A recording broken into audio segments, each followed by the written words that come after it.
जय सिया राम। नारद जी बड़े गुस्से में हैं और भगवान श्री विष्णु जी को श्राप दे रहे हैं। क्या कह रहे हैं? अब कि तुमने अच्छे घर बना दिया है, मेरे जैसे जबरदस्त आदमी से छेड़खानी की है, अतः अपने किए का फल अवश्य पाओगे। जिस शरीर को धारण करके तुमने मुझे ठगा है, तुम भी वही शरीर धारण करो, यह मेरा शाप है।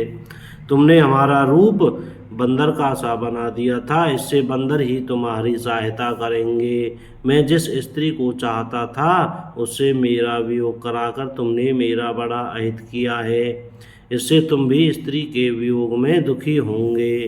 सांप को सिर पर चढ़ाकर हृदय में हर्षित होते हुए प्रभु ने नारद जी से बहुत विनती की और कृपा निधान भगवान ने अपनी माया की प्रबलता खींच ली।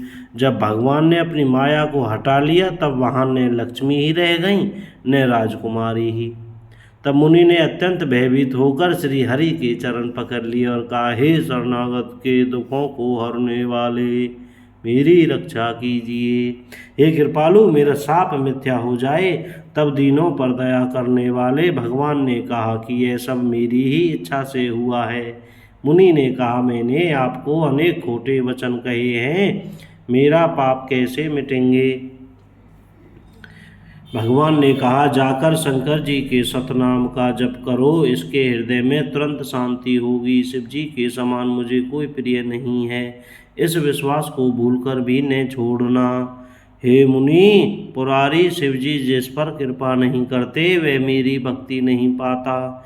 हृदय में ऐसा निश्चय करके जाकर पृथ्वी पर विचरो, अब मेरी माया तुम्हारे निकट नहीं आवेगी।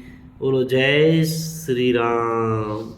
बहुत प्रकार से मुनि को समझा बुझाकर ढाढ़स देकर तब प्रभु अंतर्धान हो गए और नारद जी श्री रामचंद्र जी के गुणों का गान करते हुए सत्यलोक ब्रह्मलोक को चले।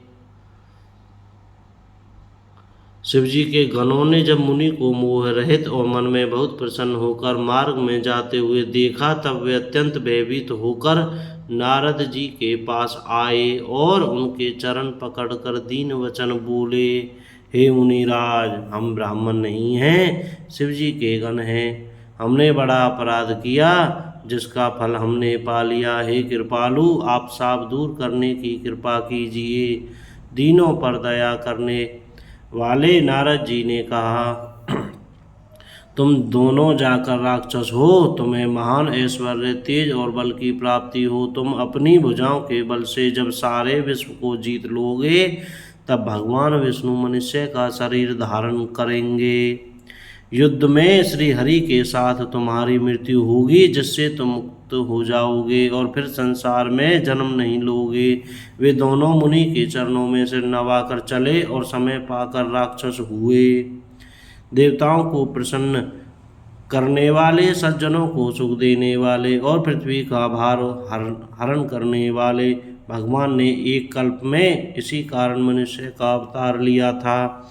इस प्रकार भगवान के अनेकों जन्म सुखदायक और अलौकिक जन्म और कर्म हैं। प्रत्येक कल्प में जब जब भगवान अवतार लेते हैं और नाना प्रकार की सुंदर लीलाएं करते हैं, तो बोलो जय श्री सीताराम।